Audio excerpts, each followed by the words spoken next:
the sweet potato pie. Even the keenest taste buds will tell you the best food on the planet. Large enough to serve you and small enough to know you. So get to Henry's at 5431 Indian Head Highway, Oxon Hill, Maryland, or give us a call at 301-749-6856. Soul food, Henry's soul food. What do we need? Soul food, Henry's soul food. Welcome to the Armstrong Williams Show, brought to you by Golden Crust Bakery, the fastest growing Caribbean-owned franchise in the United States. Golden Crust is committed to the delivery of quality food and excellent customer service. Visit them today at goldencrustbakery.com.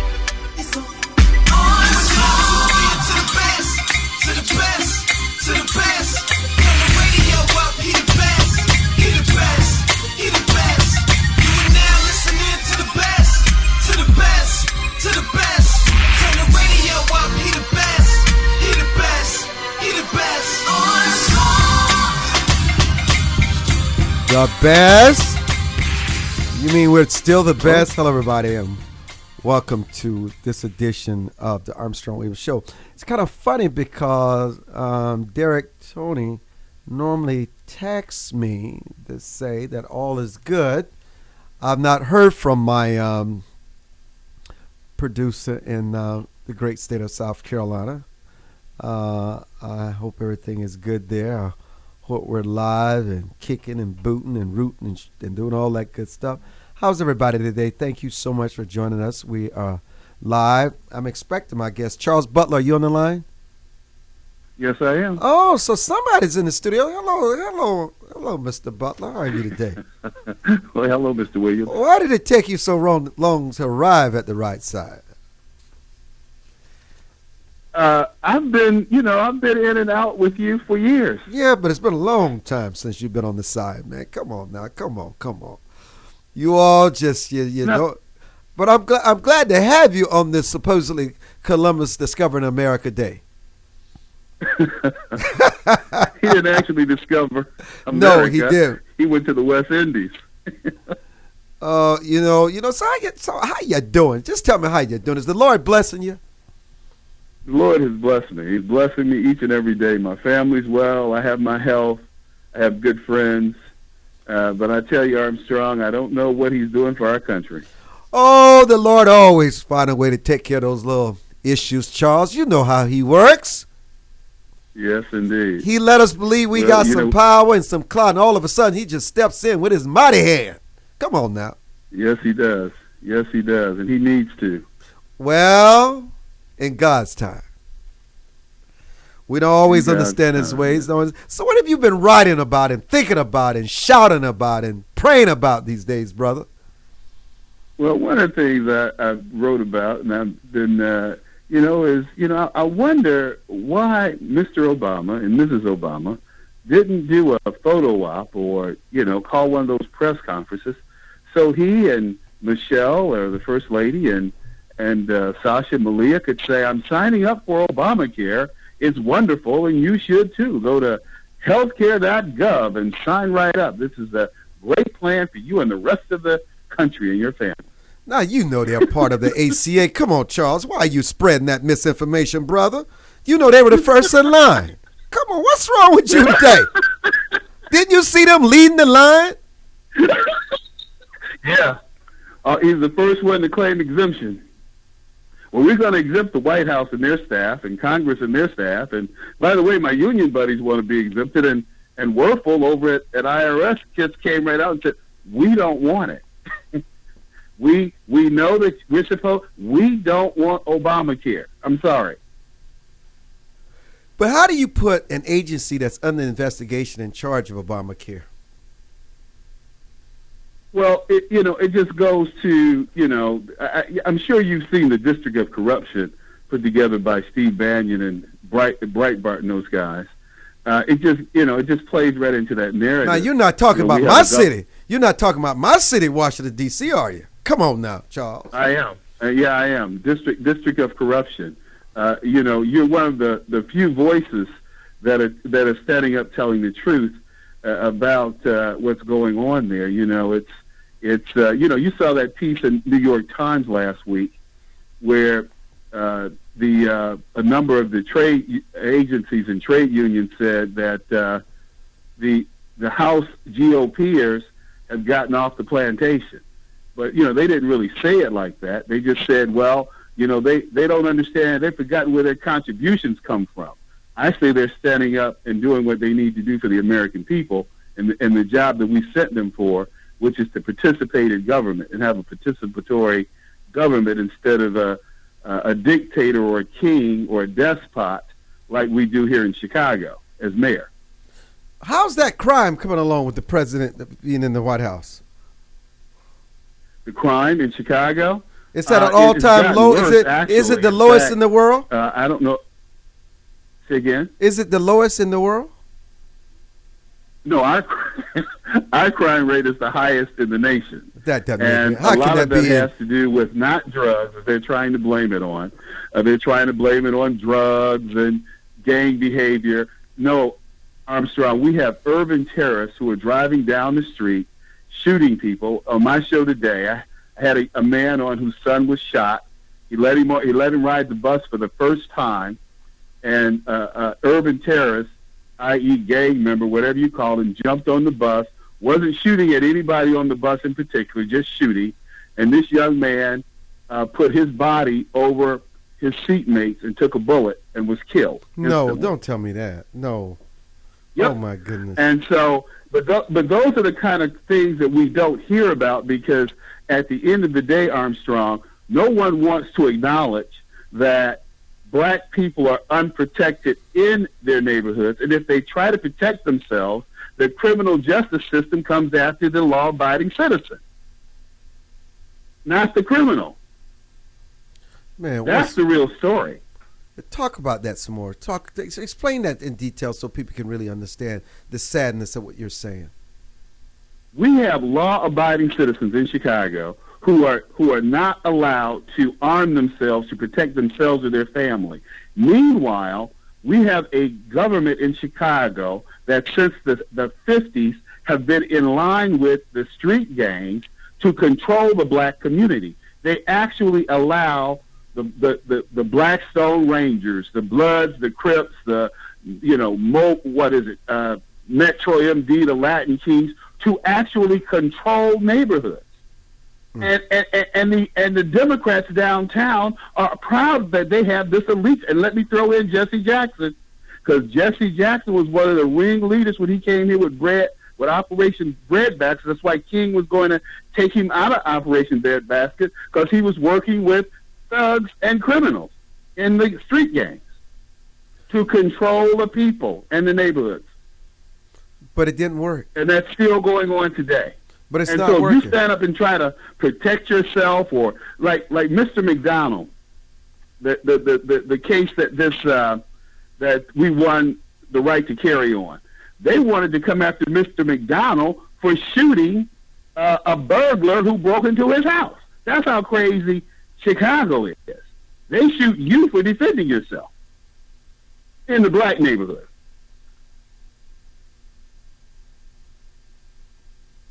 Armstrong? I'm just speechless at what you're saying, man. It doesn't even seem like America. Let me share a personal experience with you, Armstrong. I was up on the north side 5 years ago, driving a Mercedes S550. This white man runs off the curb and hits my car with the cane. I heard it hit the car. I get out of the car to inspect the damage. The man comes at me with the cane. I take it away from him. Two white men charge across the street yelling at me to get back in my car. When I try to explain that they saw this man hit my car, they basically yell epithets at me and tell me to get in the car before they jump on me. So I get back in the car, but I have this cane, right? I told them to stand their distance because I had to turn my back on them to get in the car. I got in the car. I drove about 20 feet and threw the cane out of the car. The police arrived 4 minutes later. They charged me. They put out a be on the lookout for my car and me. 4 days later, The guy was identified me out of a lineup because I'm a person out of TV radio personality. They called the radio station. They charged me with aggravated battery, assault, and theft. You know what? I had to go get a lawyer. First of all, I had to go get a lawyer. I went and got Jim Montgomery. He called the police. The police. They came by my house, first of all, to arrest me. I happen to know the guy who ran the tactical unit in my area, the sergeant. I called him. He called his guys. They told him why they were looking for me. He told me to get an attorney and go see the detective. I got an attorney, and the detective refused to see us. They sent 4 Gestapo to my house, banging on my door. I just happened not to be home, to arrest me. We go to court. Now, you have to understand, this white man didn't have one mark or one contusion on him at any time was it ever reported, and they took pictures. But I was supposed to have beaten him about the head and knocked him to the ground. I had to go to court and spend a couple of $1,000s to prove my innocence while the white man walked free. And you never went on trial. Never went to trial, but I had to spend $2,000 to get an attorney and hire a private detective to come to prove my innocence. When the cops knew when they arrived there on the scene, the man had not been struck. Right. How would you change the system? He was lying. Charles, how would you change the system? Well, you have to change the system. You have to get rid of bad cops, first of all. And I always say this. If you put all black cops in a white neighborhood, people would be crying racism. But they expect us to accept it on the other side. I'm sorry. I'm not looking for that. I'm looking for parity. I'm looking for fairness. And let me say this. White cops have put their life on the line to defend black people. That's not what I'm saying. I'm saying that cops, and we have prosecutors here at Armstrong, we have prosecutors that have been proven that they perjured themselves in a trial. Not only did they perjure themselves, they falsified evidence, and they are now sitting judges. They were found guilty of all of these incidents, and they're still allowed to keep their jobs as judges. How? How is that possible? Because the system is corrupt. They're all corrupt, and they're all Democrats. When Peter Fitzgerald came here to Chicago and started cleaning Chicago up, the first thing Eric Holder did was to fire him when he talked about indicting Daley. Mayor Daley has 62 lieutenants who have either gone to jail or killed themselves to keep from going to jail or testifying against the mayor. That's a fact. It sounds like everyone is in cahoots together. They are all, it is the most corrupt. Chicago and Illinois is the most corrupt entity in the United States. Do you hear me? From the governor's office right down to the street cleaners. They put tickets on your car when they know that the ticket, that you're not going to fight the ticket, you'll just pay the ticket because they run a kangaroo court in the ticket court. It's just crazy. We have the highest taxes in the country. We have the most arcane laws where people cannot protect themselves, i.e. own guns. I'm telling you, what's going on in Washington, D.C. with the vets taking over the monuments, it should happen at the White House. It should happen right here at City Hall. It should happen in Springfield. I'm telling you, it's unconscionable what's going on in this country. What a cesspool it is in this country. That's why, Armstrong, our moral compass is screwed. When you don't have a moral compass, of course you could accept LBGT issues as being normal. When you don't have a moral compass.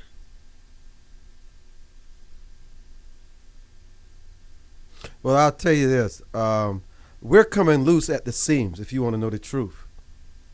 No question. And it's our children. We're creating monsters and killing machines because we're teaching no values. No question. The school system is not doing any better. You can't find resolution in church. So what do? What they're doing now, it's only going to escalate. It is. We are right now. we have a program. We are giving these women welfare for having babies because they have a womb. They're getting paid. They send their children to school. Their children are not fed. Their children are not nourished. Their children are not parented. You send them to school. We feed them breakfast. We feed them lunch. We feed them dinner, and then we send them home to watch TV if they can get home in the hail of bullets of these little urban terrorists shooting at our children. Our children, I would say 90% of Chicago public school students are suffering some form of PTSD. If you don't believe me, let's tell them to run a test. Because in L.A., they ran tests, and 60% of the students in L.A. had PTSD.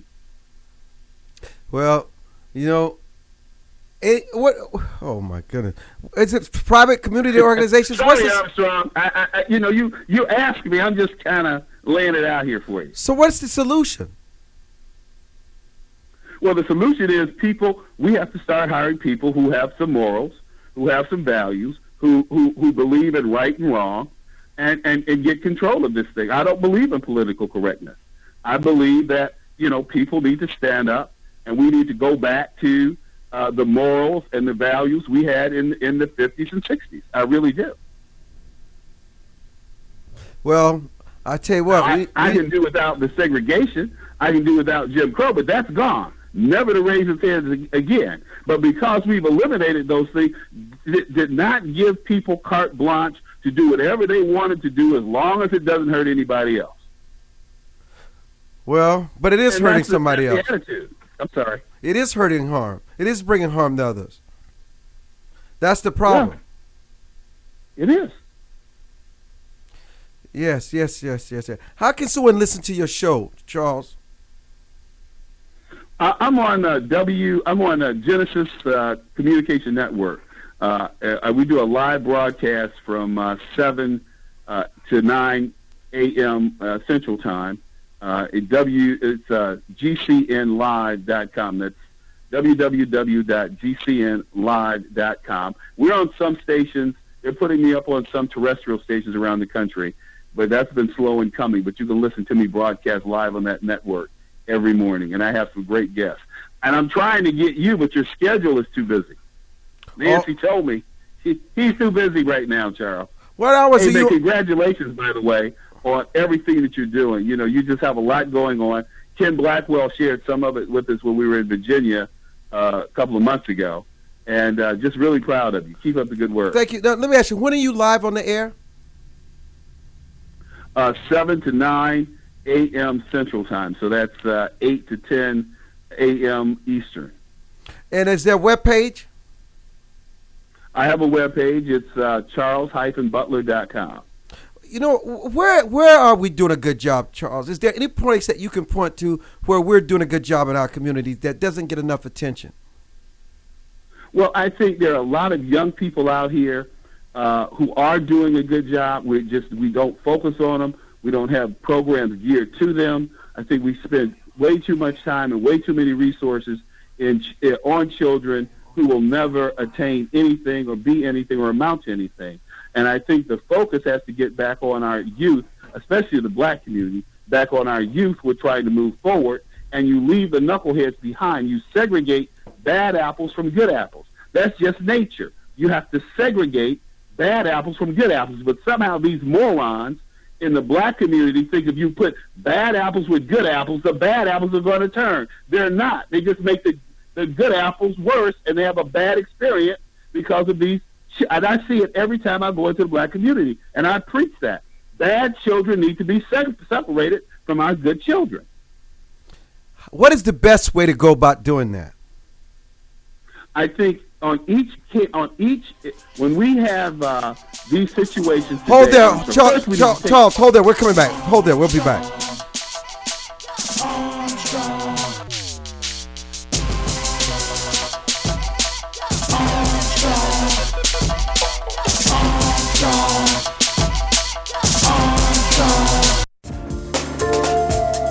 For more information on the Armstrong-Williams Show, please visit our new website at www.rightsidewire.com. There you can find his syndicated column archive, view live streams, and get your favorite conservative pundits' views on the current issues affecting the American people. From building wealth to foreign policy, stay connected with Armstrong Williams and his colleagues at the all-new www.rightsidewire.com. Hi, this is Armstrong Williams. What does it mean to be conservative? Freedom of speech, freedom of free enterprise, freedom of assembly, less government, less taxes. As a matter of fact, a flat tax. Everyone should pay proportional tax. It doesn't matter whether you make $100 million or $10,000. Everyone should pay their 10%. Everyone should have something at stake in this American economy. I'm Armstrong Williams expressing what we mean by conservative traditional value. America must change course if we hope to survive and save the American dream for our children and grandchildren. How do we fix Social Security and Medicare? How do we cut government spending? How do we reform health care? How do we simplify the tax code? The Heritage Foundation has a bold plan that tackles these tough problems using common sense solutions that leave partisan politics on the sidelines. Find out how we can save the American dream at savingthedream.org, paid for by the Heritage Foundation. Elder chicks is an exciting part of the fastest growing segment of the population. Women in their 70s, 80s, and older who are mastering the art of a senior life. We're no longer unseen and unheard. We're providing role models for each other and the baby boomers who are fast approaching retirement. Join our virtual community. Hit www.elderchicks.com on your computer keyboard. Where heads of state, sports, entertainment, and political celebrities meet. You're listening to Armstrong Williams. So, Charles, we want you to tell us the platforms where we can find you, your columns. In fact, for one of the few times, I'm in Chicago this weekend. Okay. I'm coming to your Great. Win This City. Great.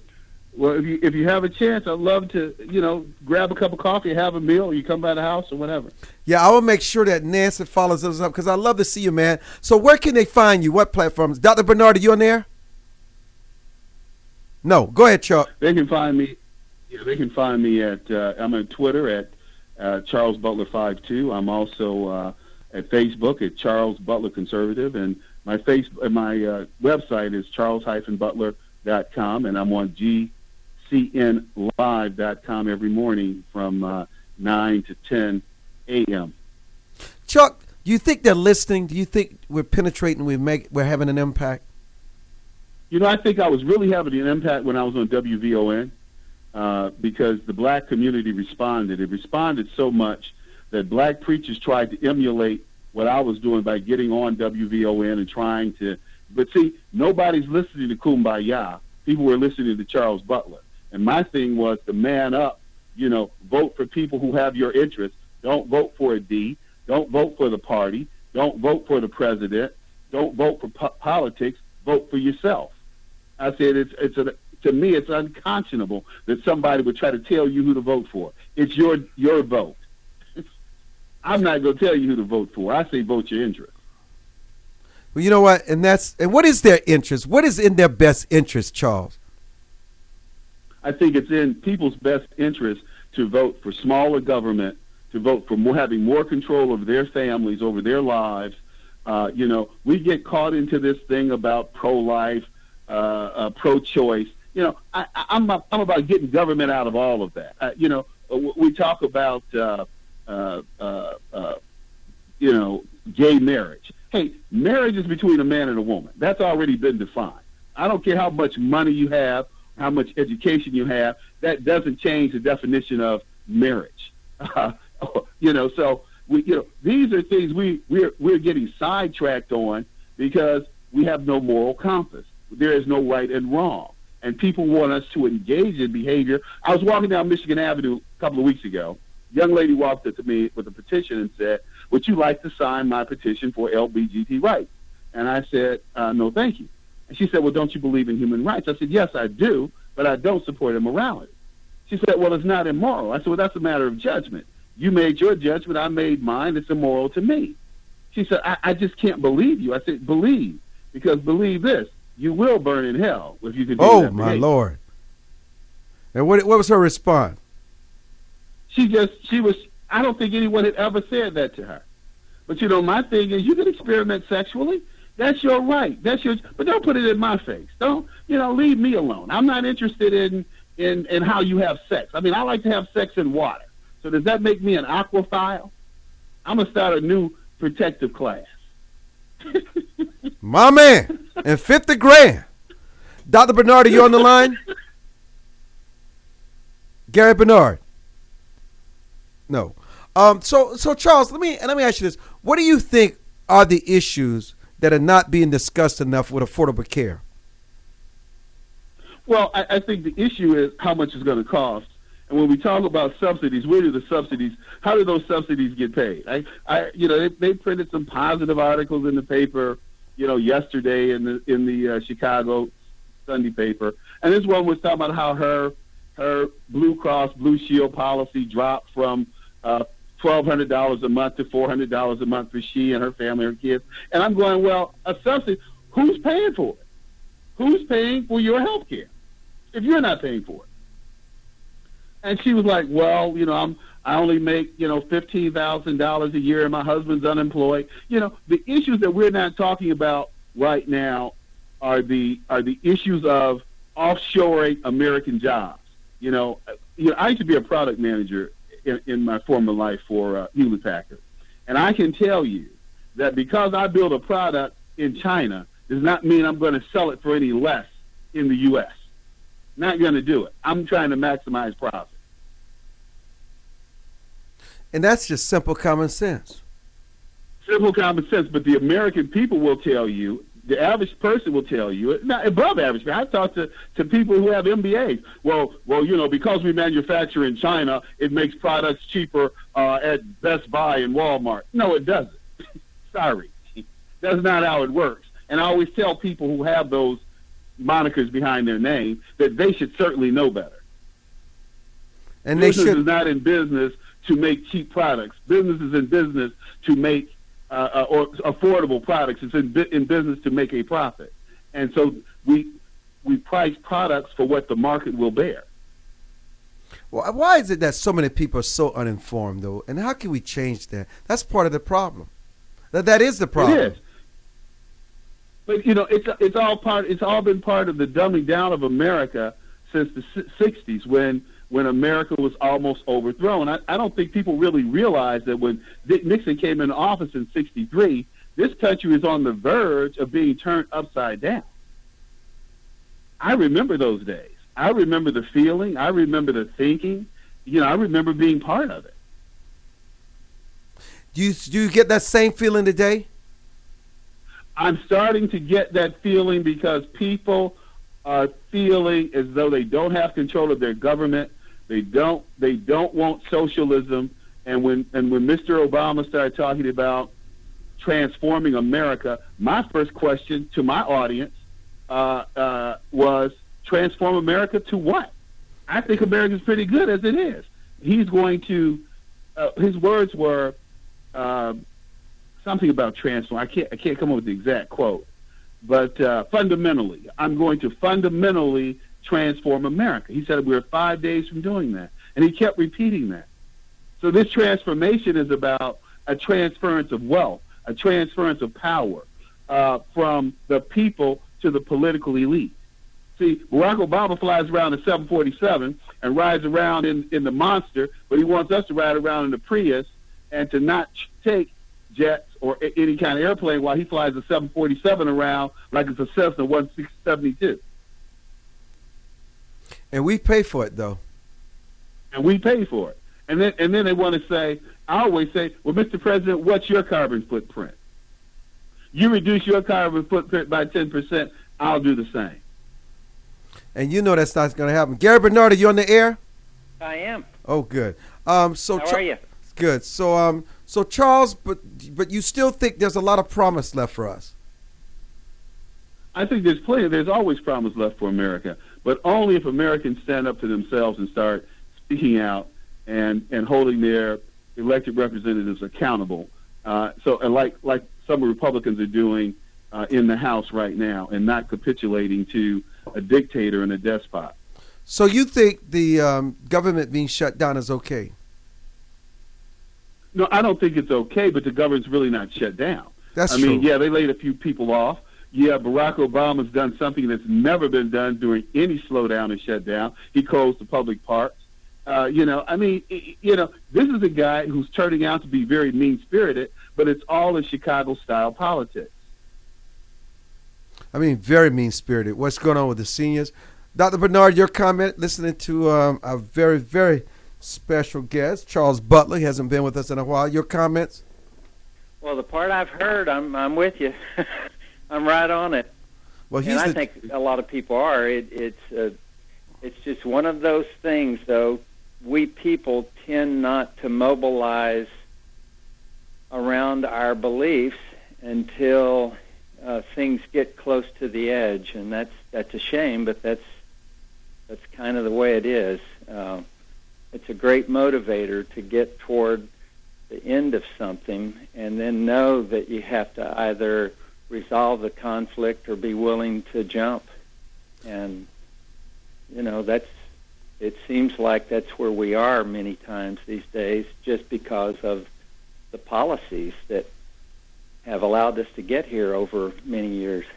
Charles, why do we have to almost get to the brink before we do something? Just like Syria a couple of minutes ago, Americans stepped up to the plate and stopped us from launching missiles and airstriking in Syria. That was something refreshing that we hadn't seen in almost 5 years. Where is that American spirit today? Well, the American spirit has been demoralized, I think, in large part because of our economic situation. It kind of reminds me of back in the 80s when President Reagan came into office, and we were really hurting. I remember 79, 80, people were being laid off, put out of work. The economy, inflation was at 30-something%. Interest rates was at 17%. You couldn't get a home loan. It was just really just horrible. And I remember that President Reagan came in and started making some drastic changes. And I had said, Armstrong, back in January of 2009, when Barack Obama took office, before he took office, because I know Barack. A lot of us here in Chicago, we really know the guy. We don't just know, we know the guy. I know the guy. I knew he was way in over his head at this point. He needed maybe 10 or 12 more years before he was ready for this office. However, I said that he would be the combination of Woodrow Wilson, Jimmy Carter, and Ulysses S. Grant. The scandals, Ulysses S. Grant, the visionary who did nothing with Wilson, and just a weak president with Jimmy Carter. Well, what are I think that's part of it. Nobody, in general, the populace did not know him. The only thing they knew about him was when he showed up at the convention and gave a speech. And, so it's hard to know these things until you know it, and that's part of the problem. Once you elect someone, you get a different look at them. But Dr. Bennett, let's look at this. This was a man who was never vetted. Barack Obama grew up in Jakarta, Indonesia. When he went to Jakarta, there was a school that he went to. Half the school was Christian, half the school was Muslim. He attended the Muslim section under the name Barry Soetoro. That is a fact that's indisputable. When he came back to Hawaii, he was still Barry Soetoro. He made the leap to Barack Obama when he went to Occidental. Now, he came to Occidental as a foreign student. That's also been proven. He goes to Columbia as a foreign student. Why has this guy spent almost $30 million to keep his transcripts, his birth certificate, all a secret? It's just incredible. He spent that kind of money. Now, that kind of money, just to give you a correlation, the Chicago public school system has not had new computers since 1999. They're still running operating systems of 1999. I was just going through a couple of computers today. I've been through 2000 since then, XP, Vista, and now I went through Windows 7 and now Windows 8. That's 5 different operating systems, and these kids haven't had any new computers. That means, what's that, 11? That's 14 years that these computers haven't been upgraded since these kids were 3 years old that are now seniors. Well, Dr. Barnard? Yeah, well, what I want to know is how does the machine in Chicago and this way of life continue if people like yourself who are up on the facts, and I'm sure you're not the only one in the Chicago area, but I'm the only one speaking out. Yeah, well, I can see why there's not much. Why doesn't WLS have me on as a regular? You know, these are things that I've talked about night after night for 4.5 years on WVON. Small station on the South Side, urban audience. Why doesn't WLS have me? Why does WIND have a person like Charles Butler? Because they don't want the truth to get out. You have to understand. Of course, and they have control over it, but the people are lulled into this sense of it's okay because I'm getting something out of it. I don't know what it is, but typically people who don't get their needs met have some kind of threshold, and then they're flipped into a different threshold or a different way of behaving so that they can get their needs met. So somehow the political policies and system is such that these people have been lulled into either handouts or being somehow assuaged so that they don't speak up. I get why it's not reinforced at this point to speak up. There are different layers that contribute to that. First of all, Mayor Daley used to buy off the black preachers by throwing a breakfast every year in January, and they got an envelope. I'm told there was $7,000 in each envelope to each pastor, not to say anything or criticize the Daley policy. Now, I think we can all agree on the immorality of that. Some people may argue with us or with each other about LGBT or these other things or pro-life or whatever, but that is the definition of immorality. And, you know, I mean, we've got pastors and ministers that are doing that, and then it's okay. No one holds them accountable. There's a responsibility for the people. And obviously, there's been such pressure over many, many years that this has just become a way of life in that region. Well, I don't think that would stand. It has become a way of life for many black citizens because until I started saying to people, it's your vote, and I started explaining to people how government worked, and people actually started going to their congressmen, to their state reps and state senators and saying, what have you done? So we had a representative named Monique Davis who's been in Springfield for almost 30 years. She had announced that she was not going to run for office because of Charles Butler and the kind of pressure that I had people put on her. She'd announced that. And then when I left VON, she decided to stay. But I'm telling you, the mindset, people used to call in and tell me that I didn't understand how Chicago worked. And I told them I didn't care how Chicago worked. There's right and there's wrong. Well, how long have you been in Chicago? Charles, how long have you been in Chicago? I've been in Chicago since 97. Mm-hmm. Yeah.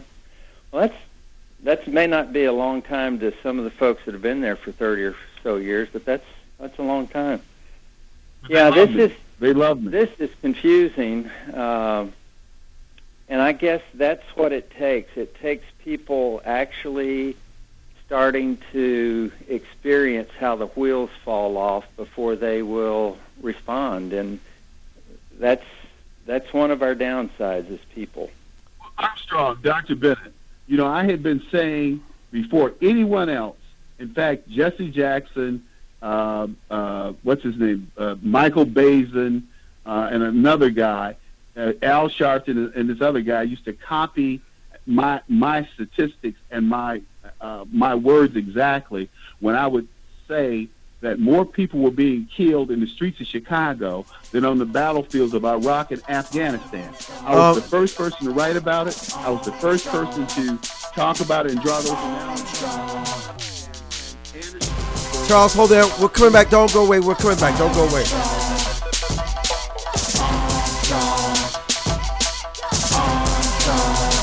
Armstrong.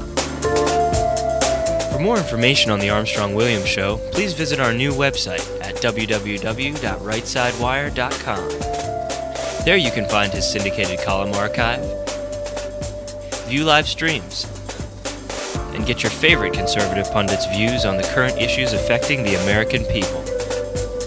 From building wealth to foreign policy, stay connected with Armstrong Williams and his colleagues at the all-new www.rightsidewire.com.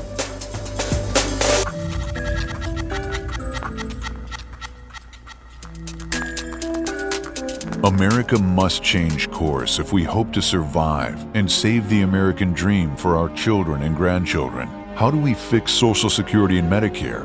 How do we cut government spending? How do we reform health care? How do we simplify the tax code? The Heritage Foundation has a bold plan that tackles these tough problems using common sense solutions that leave partisan politics on the sidelines. Find out how we can save the American dream at savingthedream.org, paid for by the Heritage Foundation. Join the millions of Americans who pursue one of our country's finest traditions, from hunting to sport shooting. Since 1871, the NRA has grown as a service organization involved in all aspects of shooting sports and is a proud defender of the Bill of Rights. Join today to begin taking advantage of exclusive membership offers and discounts, including up to $25,000 in insurance coverage. Contact the NRA today. Call 1-800-672-3888 or visit nra.org. Anderson Brothers Bank, a family-owned and operated establishment that blends traditional personal service, local market awareness, and advanced technology to meet the financial needs of its customers. Visit abbank.com or call 843-464-6271 to see how they can assist you with your banking needs.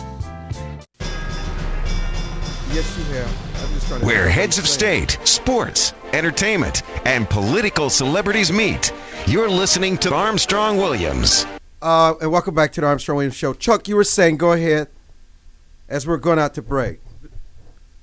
Yeah, I think I was just talking about how Anderson Cooper picked up on the fact that I said that we needed the National Guard, the Marine Corps, or Blackwater, or the Fruit of Islam to come into the black community and deal with these urban terrorists. And if this kind of carnage had been going on in suburbs, that parents would be out on the streets protecting their children with shotguns and rifles.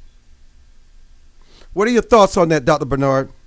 I agree wholeheartedly. I'll tell you right now, in most cities in the state that I live in, Texas, that would not go on. It does go on politically and organizationally to some extent, but to the extent that it has happened in Chicago and that I'm aware of, that wouldn't have been tolerated for, even a minute.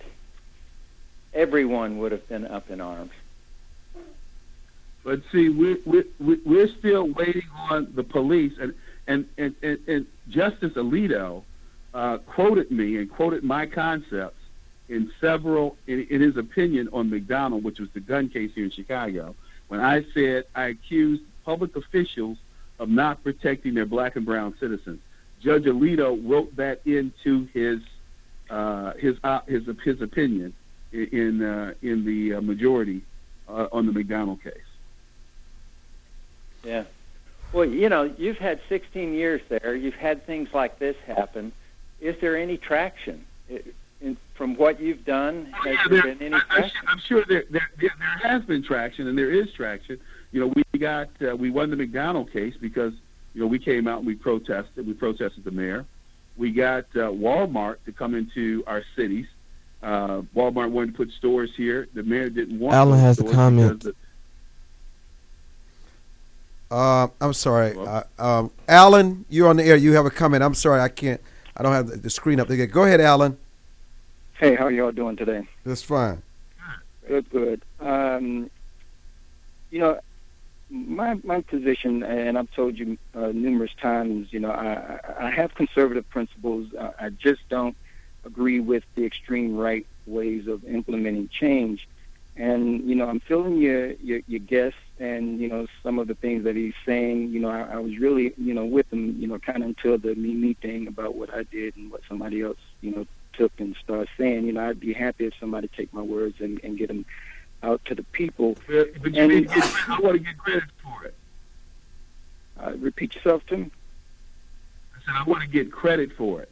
They could have said Charles Butler said but they didn't. Anderson Cooper's the only one that gave me credit. Well, as a conservative, I have a strong spiritual, underpinning, and as long as it's out there, you don't have to verbalize it to me. The good one upstairs is seeing it. But, we talk about the president and as if he, is going to bring down the world, and in 2 years he's out of here. We're going to be dealing with another individual. But I think we're taking our eyes off the focus. And right now, I do believe that the upper middle class is beginning to see things. And we are really run, and you talk about misinformation.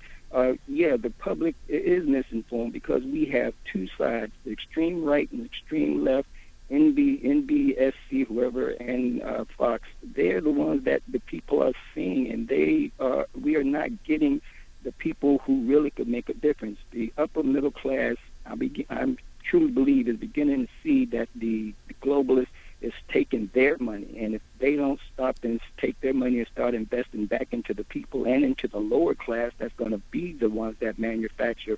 And I believe that this trend is coming about. We are the ones that will be able to turn this thing around, regardless of the government, upper class, the extreme globalist, or what have you.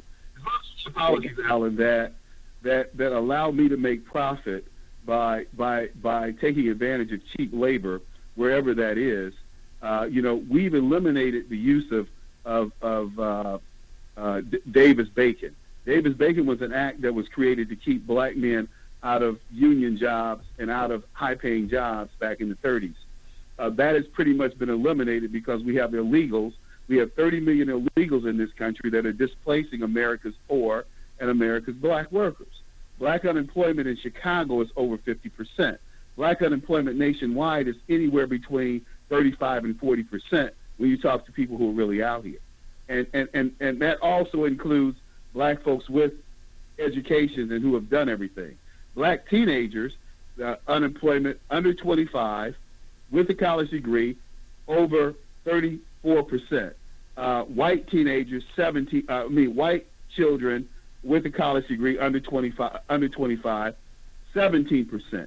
It is unconscionable that these people are giving away our jobs to immigrant workers, to foreign workers, and expect us to maintain. That's on purpose. Well, you're making a point because those who are in position now financially, they're the ones that's going to begin, or right now. I was there, feeling the pinch, where in 2008, all of mine was taken because of the so-called housing crisis. So I know when I had the opportunity to do things and make things happen, I see things different now. When I get back to that position and I'm on the way, I will know now where to put that money, and that money isn't in what is being told to me from a globalist vision, a globalist view. It's more of what is going to help my community. It will be as long. Dr. Barnard, go ahead. Yeah, I missed the last part. Yeah, I see what you're saying, and I really think it is a combination of what Alan is saying. We do have the power. We can turn this thing around. We, the people, middle class, upper middle class, whatever, we can pull together. It's going to take a whole lot more leadership, consolidating these ideas, getting people on board, and it's going to take more, I think, than just a two-party type political system. On the other end, this government thing that we have is so incredibly large, and it has this globalist, statist kind of underpinnings that it will take pressure to turn back the tide that has clearly gone into the area of taking away our rights, our autonomy as the people, and it has moved it into this big, huge conglomeration of bureaucracies and other things that soak up resources and that somehow keep promulgating these policies that cannot bring us together. The policies themselves, they're mutually exclusive of consolidation and bringing people together, a union. So it's very important, I think, both of these sides. We have to get on board with the political system, but also as people who are moral people, reinvesting in our communities, taking charge of our families, teaching what is right.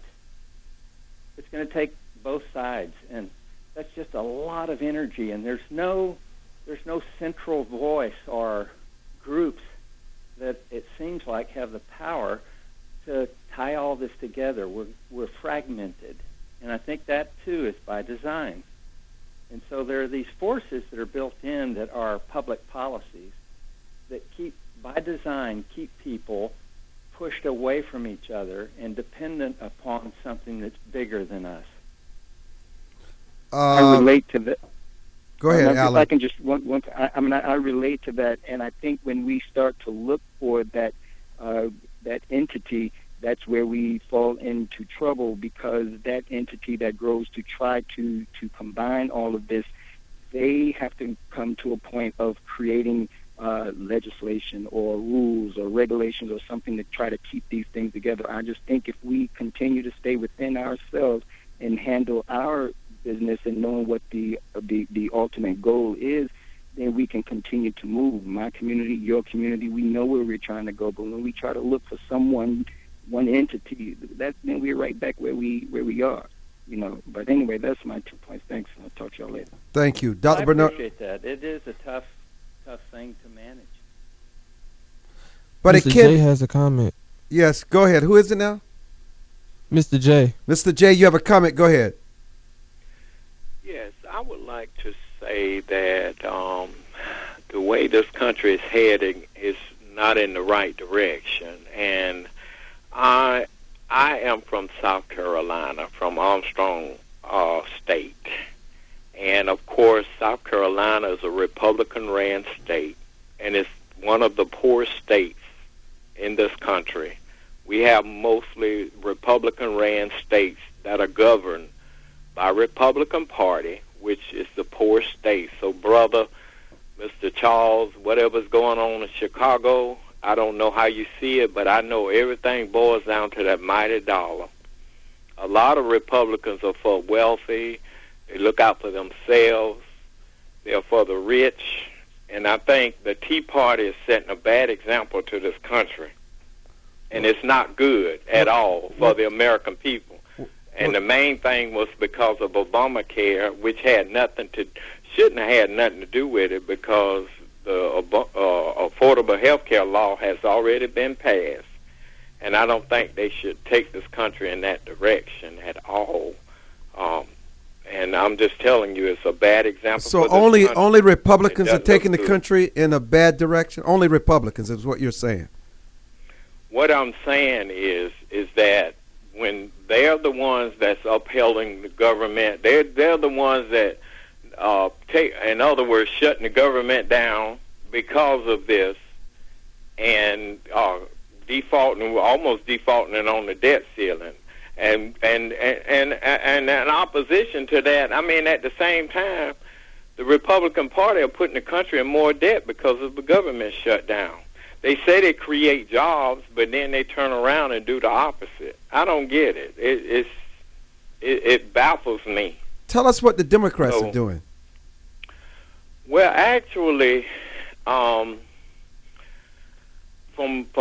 what I see that what they're trying to do is trying to do things in a direction to look out for the poor people as well, and they're not trying to put them down to the fact that they don't exist on this earth. So then why are the poor still poor if President Barack Obama is in the White House? Why are they facing some of the same issues or even worse issues under his leadership? Well, the issue was already addressed when Bush was in office. But we're talking about Obama now. In a big why is there no difference between Bush and Obama when it comes to the poor people? I'm just trying to say the country was already in so much debt. Why they didn't argue it then when he was in office? I'm asking a different question. I'm asking a different question. The fact about the country being in so much debt when he was president. Charles, what did you say? Why they had to wait till he become in office to argue about the debt? We was in way much debt then.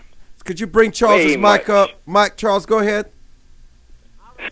All right, I'm trying to get this guy Armstrong Williams. I can't stand those guys. Why can't you? Well, that means you dislike yourself and you can't stand me. Hello? Yeah, I'm listening to you. What do you mean you can't stand somebody? That's so petty. Let's deal with substance and not pettiness. Nobody cares about who you can stand or not. I wasn't talking to you. Armstrong, yeah. Here's the question. Why do the conservatives tell so many lies about President Obama and everything else? For instance, they claim that they were not responsible for... Charles Butler is back. Wait a minute. Let me finish. They say that they were not responsible for shutting down the government. Yet, that was their plan. Listen, as the gentleman said before, a law has been passed, and they're using that law to hold the government hostage. That's the craziest thing I've heard. Craziest thing you ever heard? Yes, sir.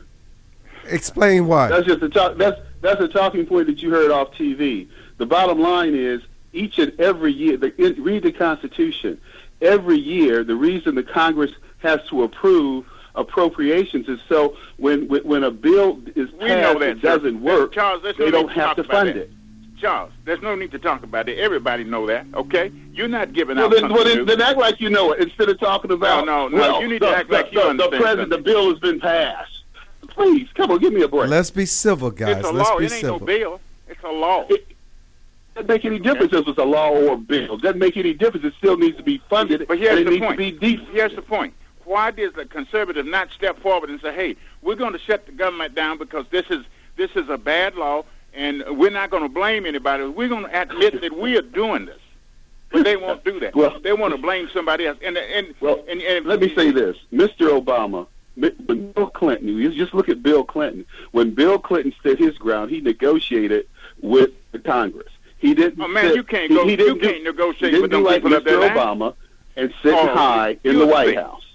Listen, you can't negotiate with those guys that got up there now. You ought to know that. You know what? Barack hasn't negotiated with anyone. Period. I not even Democrat. He shouldn't. Not even Democrat. I would tell him not to. I would tell him not not even to negotiate. He hasn't negotiated with Democrat. Guys, we're out of time. Charles Butler, you got to come back, man. You got the house on fire. Dr. Gary Barnard, callers, it's always a pleasure hearing from you. But Charles Butler, we got to get you back in the house. Hey man, don't get him back. You know Please don't get him back, Armstrong. Oh, we need a diversity of opinions. And you know what? We need some clear thinkers. We need some people who can talk. Don't be afraid. Don't be afraid of Charles. Don't be afraid of Chuck Butler. Just up your game. Get your game together. Good day, everybody, from the Armstrong Williams Show. Hello, everyone. This is Armstrong Williams on the right side. Armstrong. Don't curse, speak English. Armstrong. Virtuous society. Armstrong. I dare you to listen. Hey, turn it up. Hey. Armstrong. Get on the right side. The views and opinions